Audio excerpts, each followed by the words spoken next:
campesino, mucho honor. El trigo y la cebada en esta región ha sido muy buena y la cebada aquí ha dado mucho rendimiento. El trigo también, pero ahora dejaron de sembrar trigo. Lo que pasó fue que Bavaria terminó el centro de acopio en Tunja, los zampó a Santa Rosa, y de Santa Rosa lo terminaron entre los señores intermediarios y el señor Gavirian. Se acabó el cultivo de cebada en Boyacá. En burritos, en burros. ¿A dónde la llevan? Aquí a los hilos de esos que ya están auteriados, que ya no se ven ahí, en Bavaria, enfrente de Bavaria, todo eso. Ahí era donde entrábamos las cochas y ahí estaba una báscula para pesar las cuantas arroba llevaba el costal. Para nosotros, como no es rentable competir con los precios que llegan, no es rentable, pues entonces no cultivamos y por eso es que estamos desamparados, porque no tenemos qué hacer, entonces no hay manera como subsistir nosotros pues para la educación de nuestros hijos, para el alimento, pues para cuidar, para ver por ellos. Dicen que en una bandeja paisa lo único que nos queda auténtico es el chicharrón y el plátano, porque todo lo demás viene de afuera.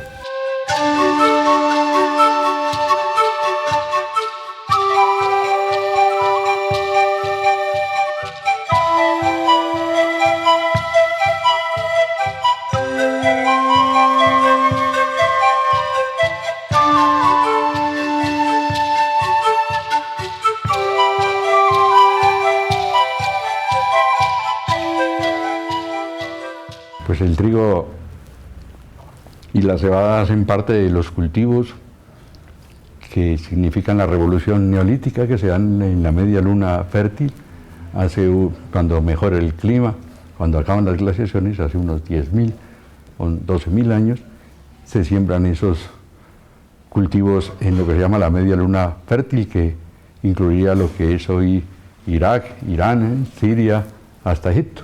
Nacen y se extienden primero por todo el Mediterráneo, ¿no? El trigo se consigue durante todas las épocas de la Antigüedad y la Edad Media alrededor de todo el Mediterráneo. En el año 1541, el trigo y la cebada fue introducido al territorio de Tunja por don Jerónimo de Lebrón, gobernador de Santa Marta. A mediados del siglo XVI llegan tanto el trigo como la cebada, y Tunja tiene pues una particular historia porque en la fuente de Aguayo este señor siembra por primera vez el trigo en el nuevo reino de Granada, que es lo que hoy es el monumento al trigo, el barrio de los Trigales, al lado de la fuente, que era la fuente de agua, y se cultivará el primer trigo de este país, que se extenderá por toda esta región. Este rápidamente se convirtió en un alimento de gran consumo y por ende en una planta ampliamente cultivada en las regiones de Cundinamarca, Boyacá y Nariño. Con la llegada del trigo a Colombia, también llegan productos relacionados con este cereal como el pan, la pasta y la cebada para la fabricación de cerveza y la comida de engorde de cerdos. Desde Tunja se difundió el cultivo del trigo y la cebada a otras regiones frías del nuevo reino de Granada y Venezuela. Según las tradiciones tunjanas, fue la señora Elvira Gutiérrez de Montalvo quien amasó por primera vez el pan en Tunja. Desde entonces se hizo famoso el pan Tunja de la época colonial hispánica en el corregimiento y en algunos otros pueblos de Venezuela que aún hoy producen este alimento. Como en Tunja se produce el primer trigo, también se hace famoso el pan de Tunja, es muy famoso en la colonia. Tunja produce paños y pan y alimenta a todo el nuevo reino. El pan de Cartagena viene de Tunja y el pan va a Pamplona y va por todos los lados. Y el pan, todavía en Venezuela se habla de pan de Tunja y es un pan dulce que comen como en las épocas navideñas. O sea que es una tradición de mucho tiempo, ¿no? El pan y los paños de Tunja durante toda la colonia. La bonanza del trigo y la cebada empieza a verse en diferentes lugares del departamento de Boyacá con la creación de molinos movidos por agua. San Lázaro, en la entrada de la ciudad, el Camino Real, que viene desde Cartagena y de España, el Camino de Santiago lo van a llamar ellos. Y hay muchos molinos, hasta 70 se ponen, pero en la provincia, ¿no? En la ciudad pues no son necesarios, son alrededor, y está normatizado que no pueden estar muy lejos, muy cerca uno del otro. Entonces tienen que estar a cierta distancia, y hay como 70 en la provincia de Tunja, ¿no? Como 70 molinos. Y tienen problemas porque dicen que unos son de una rueda, todavía hay unas ruedas de molino por ahí, y que solo hay uno de 2 ruedas, pero que tienen muchos problemas por el agua, porque cuando hay verano no hay agua y no se mueven esas ruedas de los molinos. O sea que esos molinos no sirven sino en unos momentos del año donde el agua sube el nivel de los ríos y permite que el molino de agua funcione.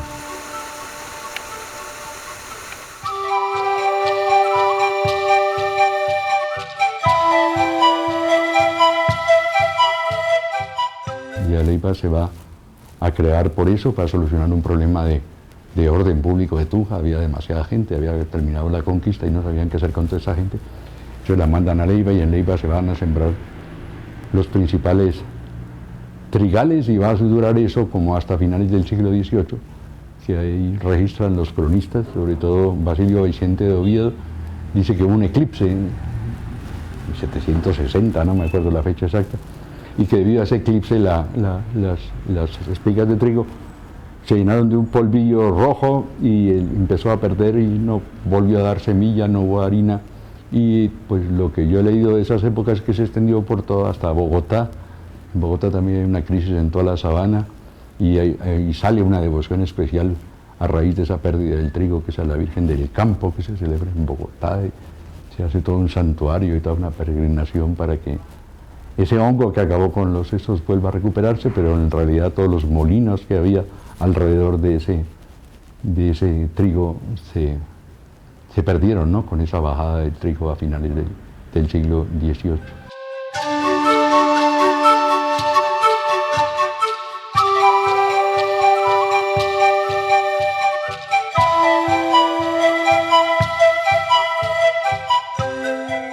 El molino de Sogamuxi fue construido en 1969, una casona de estilo español y jerarquía indígena que procesaba y cultivaba sus propios productos, que luego de un procedimiento rudimentario se cargaban y se distribuían a diferentes destinos como Sogamoso, Tunja, Duitama y Corrales. Uno de los primeros molinos movidos por agua en Colombia, ahora es considerado Patrimonio Cultural de la Ciudad del Sol y del Acero, después de 10 años de abandono. Muchos historiadores consideran que hace más de medio siglo se consolidó el progreso de la ciudad de Duitama debido al desarrollo de la industria molinera y el transporte a lomo de mula. Aquí se construyó el Molino Tundama, conocido en 1991 como la industria molinera del Tundama. Esta tardó 13 años en ser construida por la carencia de mano de obra en Boyacá. El molino fue puesto en funcionamiento en 1924. Desde entonces, hasta su crisis en 1991, se consolidó como potencia en la aplicación de nuevas tecnologías para el desarrollo de la ciudad. La crisis comenzó en 1991 gracias a la huelga de los trabajadores con el objetivo de obtener un aumento salarial. Luego de 54 años de labores, el molino deja de funcionar por problemas laborales y por las nuevas políticas nacionales que permitieron la importación de trigo a un menor costo.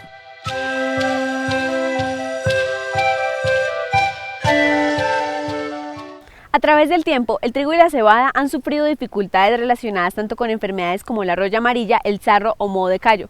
Este hace que el tallo se debilite y caiga por su propio peso antes de la madurez, como el conflicto colombiano entre liberales y conservadores, que hace que la producción de los cultivos disminuya. Y por último, los tratados de libre comercio que no permiten que los campesinos cultiven dichos cereales. Y se viene como una hambruna mundial y es necesario mejorar la producción. Con esa iniciativa, los Estados Unidos sacan la ley pública 480 en 1954, pero esa ley impulsa a mejorar las condiciones de producción tanto de los Estados Unidos, y Estados Unidos se convierte como el exportador de su producción. Ordena la construcción de silos para el almacenamiento de la gran producción que se venía y para tener como reservas y el manejo de los granos para la exportación. Con el crecimiento de estos dos cereales en Estados Unidos y con la necesidad de almacenar estos productos, el presidente de la época, Gustavo Rojas Pinilla, manda construir centros de almacenaje y preservación del grano en diferentes lugares de Colombia. A mediados de los 50, la ciudad de Tunja empieza a tener una expansión urbana, llegando hasta los modernos edificios de la recientemente construida Universidad Pedagógica y Tecnológica de Colombia.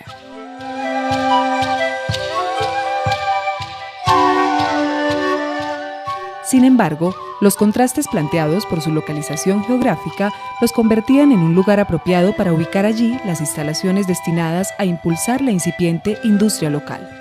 En Colombia es necesario pues la construcción de estos silos para almacenar tanto la producción que se estaba llevando aquí, que eran alrededor de unas 125.000 hectáreas que se producía de trigo, unas 142.000 toneladas al año. Era necesario pues la construcción de donde almacenar y hacer sobre todo el tratamiento al grano. Porque los granos hay que conservarlos. Los granos se conservan en esas estructuras que se llaman los silos. Y era un sistema como para regular del Estado que se llamaba el Instituto de Mercadeo Agropecuario, que era una función estatal, y controlaba con eso las ventas y controlaba los precios, ¿no? Al tener almacenado, pues solucionaba los problemas de abundancia y de escasez. Mientras hubo trigo y cebada, pues se utilizaban cuando ya no se sembraba. Se alistaba bien alistada y se bajaba y se dejaba aquí abajo en el tren de carga que era que llevaba para Tunja y para Bogotá, para aquí, para los hilos, porque como era cebada y la fábrica era aquí en Tunja para hacer la cerveza. Eso ahí arrimaban de Toca, de Chivatá, de Boicatá, de Cómbita, traían en burritos las cargas, y porque casi no había, como en esa época no habían carros, entonces eran en burros y la dejaban ahí, pero eso la estación era grande y eso guardaban comida, que eso sí. Todavía están los enrosados, sino que se robaron todo. Bueno, los silos se construyeron cerca precisamente a esta vía férrea en la que estamos ubicados en este momento. Precisamente porque a través de esta vía era como llegaba el material, los alimentos llegaban para ser almacenados en estos silos. Llegaban por esta vía férrea y también llegaban por el camino que llamamos el camino Antigua-Paipa, también llegaban por esas dos vías, digamos que se ubicaron estratégicamente por la vía férrea y por el camino Antigua-Paipa. Los silos, digamos, de ese tipo de construcción metálica no eran muy comunes en Colombia, eran muy poquitos los que existían así. Como un punto de referencia, por ejemplo, tenemos los silos que están a la entrada de Bogotá. Y los de Tunja pues eran muy importantes porque, digamos, eran únicos en esta región colombiana en la manera de construirlos con metal. De ahí se acabó no solo el trigo, también murió el cultivo de la cebada, porque al igual trigonal se terminó precisamente con la mentirita que era que es que el trigo colombiano no rendía lo mismo para hacer el pan. Yo me pregunto, ¿cuántos años? Cientos de años, miles de años, nuestros aborígenes cultivaban el trigo y con eso siempre se mantuvieron al país, y nuestro país tenía una mejor economía. Y los silos se convierten como en un símbolo, como de prosperidad, como un elemento importante que tenía, en el caso de los silos aquí en Tunja, era como un monumento a esa producción y a ese recuerdo que teníamos de que fuimos productores de algunos granos.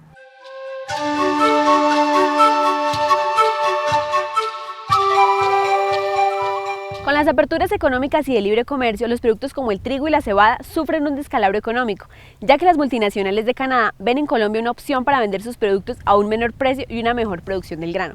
Es por ello que los campesinos boyacenses deciden no volver a cultivar estos cereales y optan por cultivar la cebolla como herramienta de sustitución para el campo de Boyacá.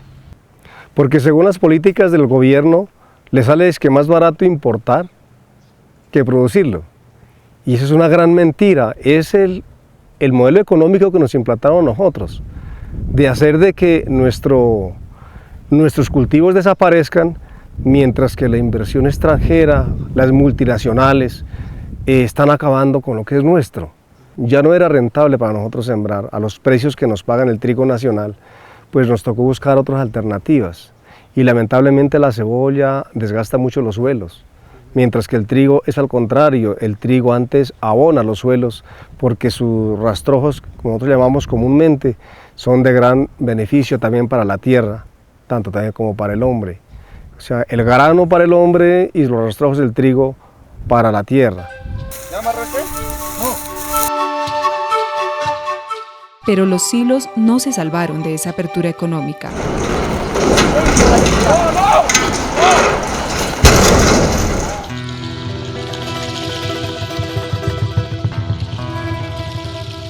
Sus últimos años de operación corrieron por cuenta de la empresa privada Trigonal, hasta que la firma siguió otros rumbos y dejó de emplear las instalaciones, convertidas ahora en gigantes durmientes incapaces de defenderse ante la propuesta de desmantelamiento que amenazó con abatirlos.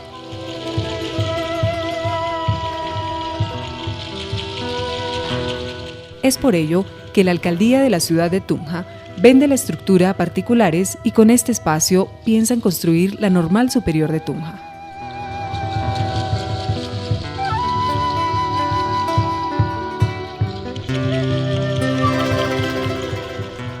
Tiene fregados es aquí porque no hay un centro de acopio para venderlo y el pasaje hasta Bogotá, Almaviva nos queda caro y no estamos ganando en realidad, nosotros no estamos, el campesino no está haciendo nada. Hoy nosotros pagamos 65 pesos por kilo de cebada transportada a Bogotá. ¿Y por cuenta de quién va? De nosotros, del agricultor. Antes lo llevábamos aquí a Tunja y lo acopiaban ahí y nos salía por 2.000 pesos llevar un bulto.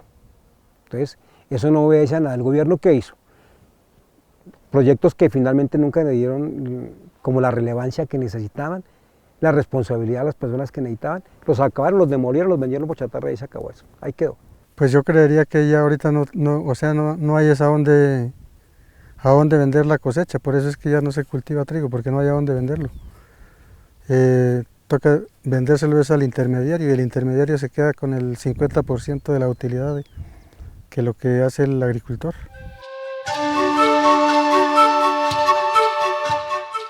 En el 2016, el gobierno empieza a crear estrategias para que los cultivadores de cebada se reactiven a través de donaciones de semillas certificadas, plantas procesadoras, clúster productivos y la compra de sus productos por las cervecerías. Yo no quiero ser aguafiestas y yo lo que más quisiera es que eso fuera así.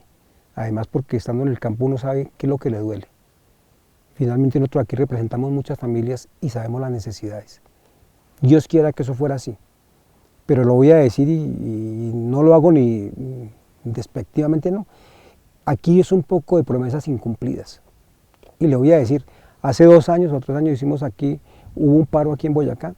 A raíz de eso se hizo un pacto nacional agropecuario y se hicieron unos proyectos que se formularon.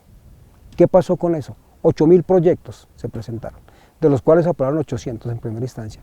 De los 800 después pasaron a 300, de los 300 a 200 y finalmente 80. Y proyectos buenos, hasta luego La Plata. Y según una charla que tuvimos con Irragorri allí en la gobernación, que han entregado 5.000 millones de pesos para esos proyectos. La pregunta es quién se los dieron.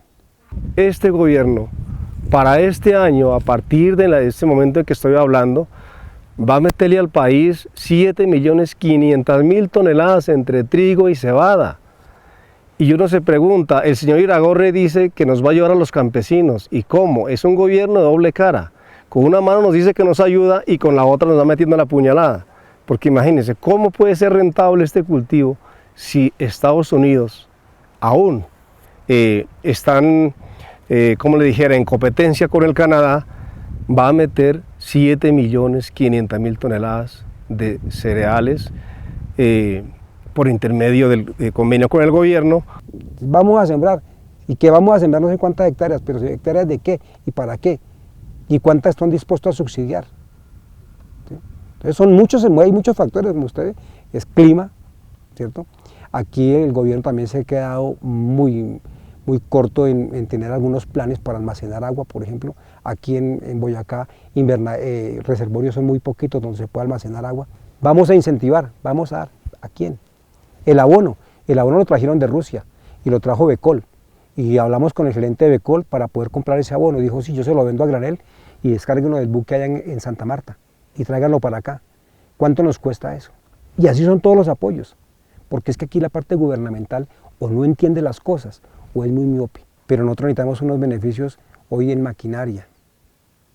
Necesitamos unos beneficios en abonos.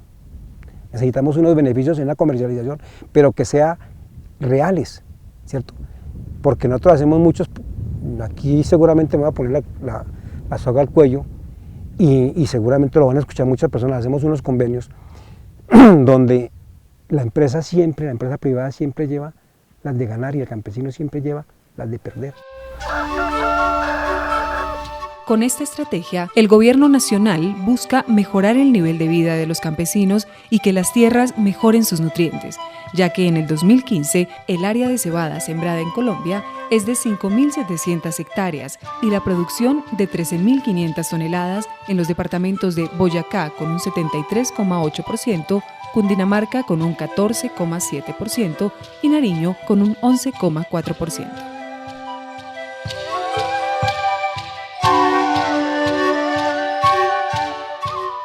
Actualmente, en la cultura gastronómica local de la ciudad de Tunja, se tiene como plato típico el cuchuco de trigo con espinazo, acompañado de la fritanga y la respectiva cerveza de cebada.